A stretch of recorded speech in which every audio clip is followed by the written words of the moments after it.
Selamat pagi, shalom. Puji Tuhan ya.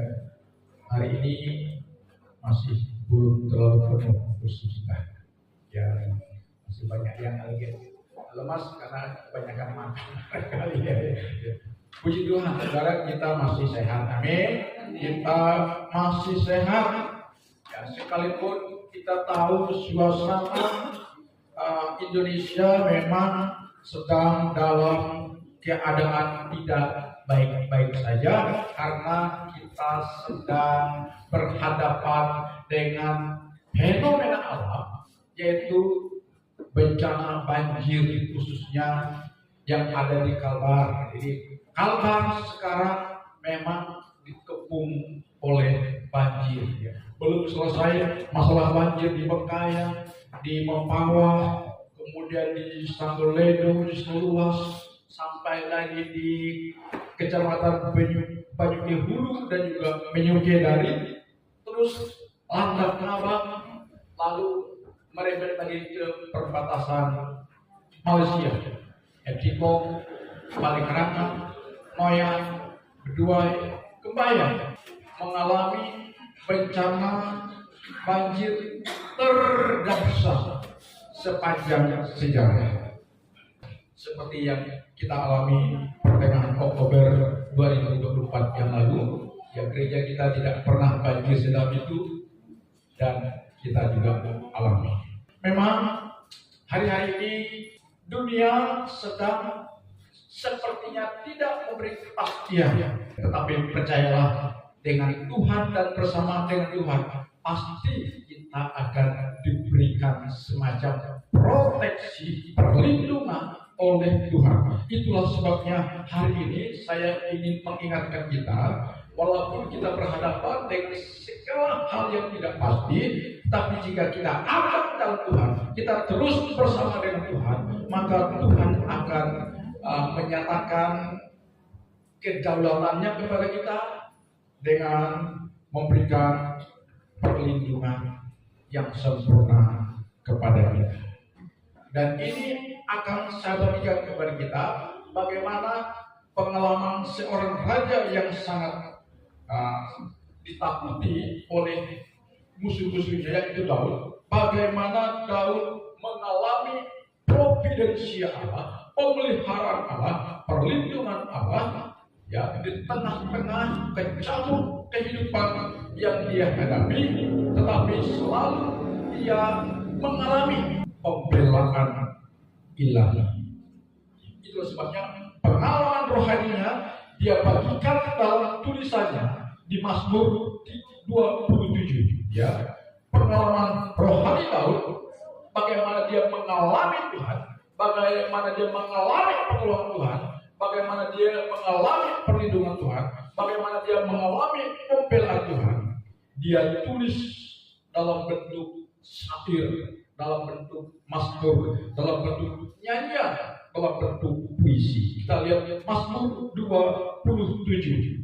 Saya bacakan ayat 1 sampai dengan ayat 14 yang berbunyi demikian. Aman dalam perlindungan Allah. Dan Daud, Tuhan adalah terangku dan keselamatanku. Kepada siapakah aku harus takut? Tuhan adalah benteng hidupku. Terhadap siapakah aku harus gemetar ketika penjahat-penjahat menyerang aku untuk memakan dagingku, yakni semua lawanku dan musuhku. Mereka sendirilah yang tergelincir dan jatuh, sekalipun tentara berkemah mengepung aku. Tidak takut hatiku sekalipun timbul peperangan melawan aku. Dalam hal itu pun aku tetap percaya. Satu hal telah kuminta kepada Tuhan, itulah yang kuingini, diam di rumah Tuhan seumur hidupku, menyaksikan kemurahan Tuhan dan menikmati baiknya. Sebab Dia melindungi aku dalam pondoknya pada waktu bahaya. Ia menyembunyikan aku dalam persembunyian di kemahnya. Ia mengangkat aku ke atas gunung batu. Maka sekarang tegaklah kepalaku, mengatasi musuh-musuh sekeliling aku. Dalam kemahnya aku mau mempersembahkan korban dengan sorak-sorai. Aku mau menyanyi dan bermasmur bagi Tuhan. Dengarlah Tuhan seruan yang disampaikan. Kasihanilah aku dan jawablah aku. Hatiku mengikuti firman-Mu. Carilah wajah-Mu, maka wajah-Mu kucari dia Tuhan. Janganlah menyembunyikan wajah-Mu kepadaku. Janganlah menolak hamba-Mu ini dengan murka. Engkaulah pertolonganku. Janganlah membuang aku dan janganlah meninggalkan aku. Ya Allah penyelamatku, sekalipun ayahku dan ibuku meninggalkan aku, namun Tuhan menyambut aku. Tunjukkanlah jalan-Mu ya Tuhan kepadaku, dan tuntunlah aku di jalan yang nyata oleh sebab cederuku. Janganlah menyerahkan aku kepada nafsu lawanku, sebab telah bangkit menyerang aku saksi-saksi dusta dan orang-orang yang bernafaskan kezaliman. Sesungguhnya aku percaya akan melihat kebaikan Tuhan di negeri orang-orang yang hidup. Nantikanlah Tuhan, kuatkan dan teguhkanlah hatimu. Nantikanlah Tuhan, saudara lagi, kuatkanlah dan teguhkanlah hatimu. Ya, nantikanlah Tuhan. Ada dua ayat yang ingin saya tekankan hari ini, yaitu ayat 13 dan ayat yang ke-14. Namun sebelum saya menyampaikan ayat ini, saya menyampaikan sedikit ada berita viral ya, berkenaan dengan musibah banjir Kembayan. Di mana berita viral tadi, ya, saya mendapatkan data akurat bahwa ternyata yang melakukan tindak pemalakan tiga-tiganya beragama Kristen. Ya. Saya sangat malu, satunya saya sangat kenal. Saya pernah makan bersama-sama. Bayangkan saudara, asal beliau tapi nikah sama orang simpang suku. Sangat memalukan, dan beritanya viral sekali sampai puluhan ribu ditayangkan. Dan apa yang terjadi? Singkat cerita, dia menyerahkan diri kepada kepolisian sektor Kembayan. Akhirnya dia harus mempertanggungjawabkan perbuatannya. Mengapa seringkali ada hal-hal yang terjadi seperti ini? Selagi kita hidup di dalam dunia ini, saudara-saudara, maka semua hal yang tidak kita harapkan, yang tidak baik, yang tidak disenangi, yang mungkin jelek menurut kita, pasti akan diperhadapkan kepada kita dan pasti kita akan mengalaminya. Daud berkata di dalam Mazmurnya 27 tadi ayat 13, sesungguhnya kata Daud, aku percaya akan kebaikan Tuhan, aku percaya akan melihat kebaikan Tuhan di negeri orang-orang hidup. Kalau kita berada di negeri orang-orang hidup yang bergerak, ya pasti kita akan diperhadapkan kepada masalah-masalah kehidupan itu sendiri dan banyak hal yang tidak kita harapkan terjadi pada kita. Itulah bukti bahwa kita hidup. Katakan amin. Jadi selagi kita hidup, jangan pernah kita berkata, Tuhan jauhkan daripadaku hal-hal yang aku tidak harapkan. Saudara, ya berkali-kali saya sampaikan di sini bahwa bukti ada kehidupan, maka di sana akan ada pertarungan. Bukti di mana ada kehidupan, di sana akan ada pergerakan. Bukti kalau di sana ada hidup, maka di sana akan pasti ada gesekan, bahkan ada saling mematikan, saudara-saudara. Ya. Tetapi percayalah, di tengah-tengah pergulatan hidup, di tengah-tengah pertarungan hidup, di tengah-tengah perjuangan hidup yang sedang kita jalani dan hadapi, percayalah, jika kita bersama dengan Tuhan, kita pasti akan mendapatkan jaminan daripada pembelaan Tuhan. Katakan amin. Kita pasti akan mendapatkan jaminan perlindungan Tuhan.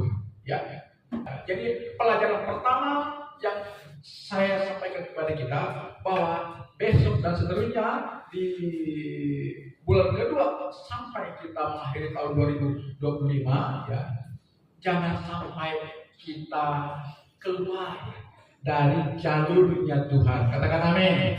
Ya, iblis akan berusaha menggoncang kita, menggagalkan perjalanan kita menuju kepada suatu kehidupan yang indah yang sudah Tuhan siapkan, dan dia berusaha untuk membuyarkan pikiran kita, pandangan kita, supaya kita melenceng dari jalur dan lajurnya Tuhan. Bayangkan kalau kita pergi dari Jakarta ke Bandung, kita pakai mobil, lalu kita masuk ke jalan tol. Kalau kita keluar jalur, maka apa yang terjadi?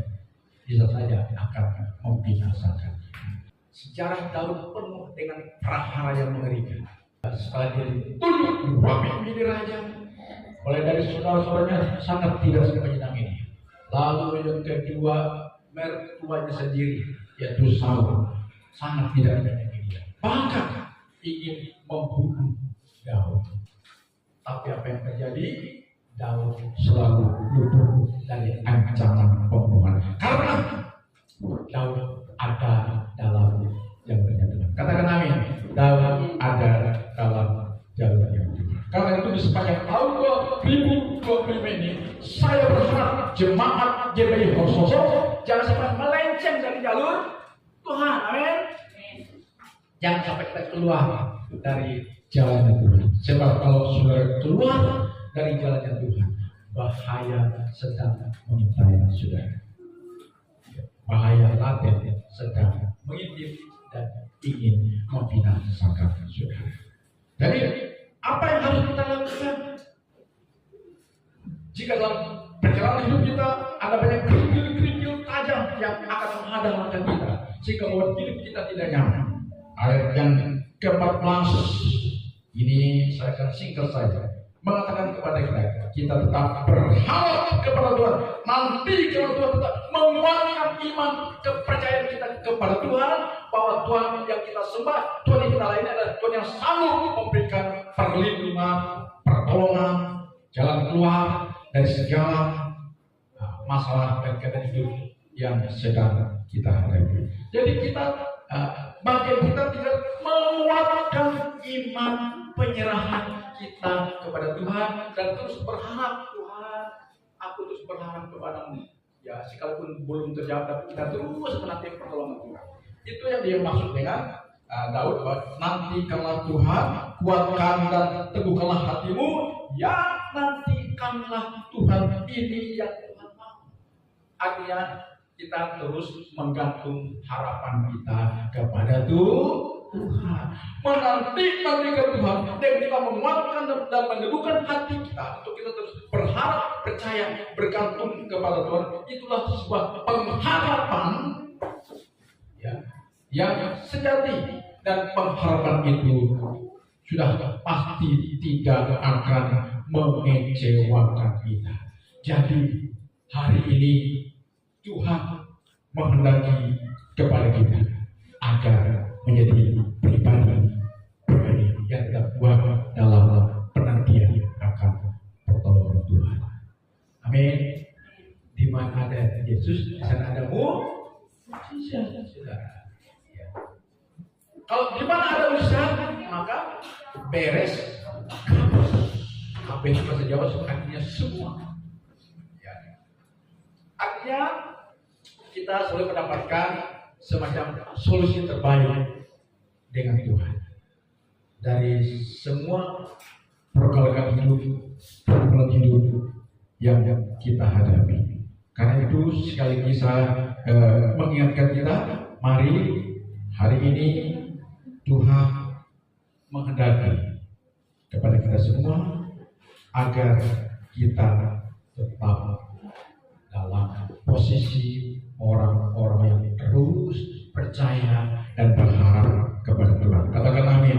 Sebab orang yang terus percaya, berharap, bergantung kepada Tuhan, maka orang itu akan mengalami kebaikan Tuhan. Dan tidak hanya kebaikan Tuhan yang kita akan alami, tetapi juga ada jaminan perlindungan, penjagaan, pembelaan Tuhan kepada kita. Percayalah, sekalipun dunia sedang tidak memberikan kepastian kepada kita, tapi bersama Tuhan kita kita pasti, amin, pasti mendapatkan proteksi, pasti mendapatkan pembelaan, pasti mendapatkan perlindungan, pasti mendapatkan jaminan dari Tuhan. Jadi bagian kita tinggal berserah diri, amin, tinggal berserah diri. Jangan main-main lagi dengan Tuhan, amin. Tuhan Yesus memberkati.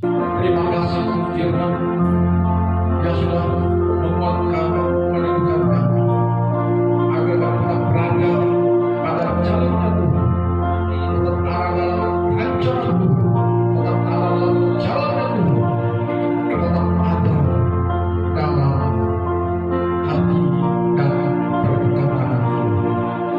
Ajarkan kami dan mampukan kami untuk pribadi-pribadi yang terus menggantungkan harapan kami kepada Tuhan. Sebab Tuhanlah jaminan hidup kami. Jadi bagian kami tinggal menanti-nantikan Tuhan dengan iman kami, dengan penyerahan kami, dengan ketaatan kami kepada firman yang harus kami lakukan sebagai bukti bahwa kami memiliki ketergantungan dengan Tuhan. Karena Tuhanlah satu-satunya harapan dan jaminan hidup kami. Sebab dunia sudah tidak memberikan kepastian, tapi dengan Tuhan kami pasti akan mengalami pembelaan Tuhan. Terima kasih. Kami janji untuk menjadi orang yang sungguh-sungguh berani mempercayakan hidup kami kepada Tuhan dengan ketaatan penuh terhadap firman Tuhan sebagai tuntunan dan pegangan Tuhan dalam keseharian Tuhan. Kami akan menikmati perjamuan dengan tubuh dan darah Tuhan. Berkati roti dan anggur ini agar bila mana kami makan dan minum, kami tidak sekedar bersetuju dengan anggur dan roti dalam bentuk benda, tapi melalui keimanan kami percaya kami sedang bersekutu dan mempersekutukan hidup kami dengan kehidupan Kristus.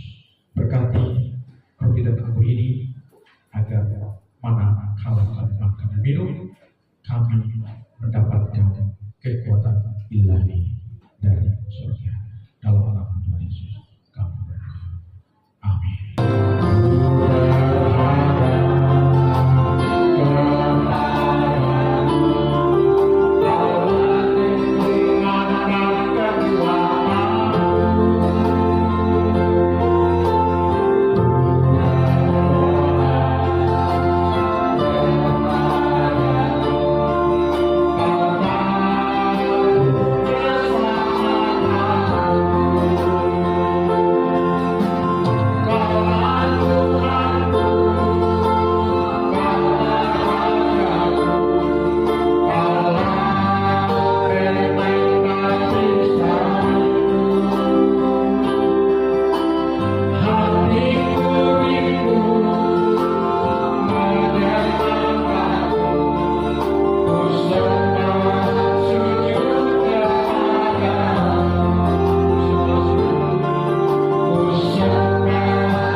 aku terima dari Tuhan bahwa Tuhan Yesus pada malam waktu yang diserahkan mengambil roti, dan sudah itu ia mengucap syukur atasnya, ia memecah-mecahkannya dan berkata, inilah tubuhku yang diserahkan bagi kamu, perbuatlah ini menjadi peringatan akan aku. Saudara, bukankah roti yang dipecah-pecahkan ini adalah persekutuan kita dengan tubuh Kristus? Kita makan dengan ini dalam Kristus.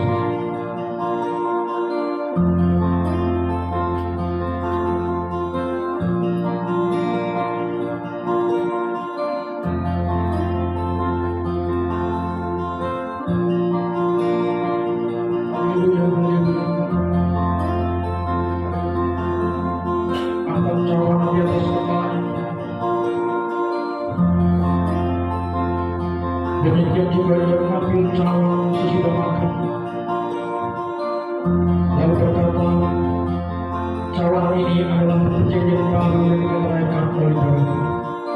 Perbuatlah ini setiap kali kamu meminum menjadi peringatan akan aku. Sebab setiap kali kamu makan roti ini dan minum cawan ini, kamu memberitakan kematian Tuhan sampai Ia datang. Saudara, bukankah cawan pengucapan syukur ini adalah persekutuan kita dengan darah Kristus? Kita minum dengan ini dalam nama Tuhan.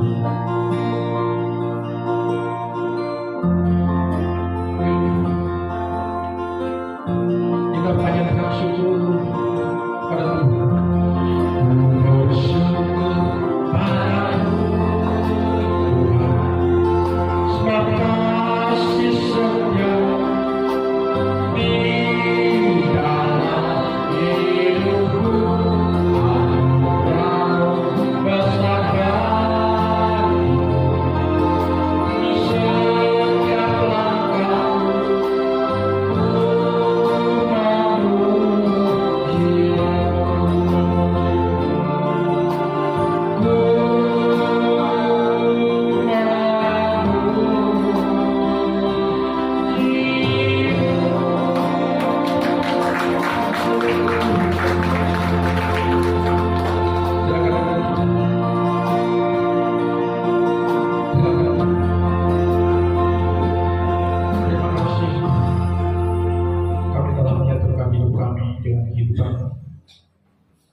dan sekarang kehidupan kami yang kami jalani bukan lagi dengan kekuatan dan cara kami, tapi ada Kristus Yesus yang dalam diri kami akan memperdayakan kami, akan terus mengarahkan kami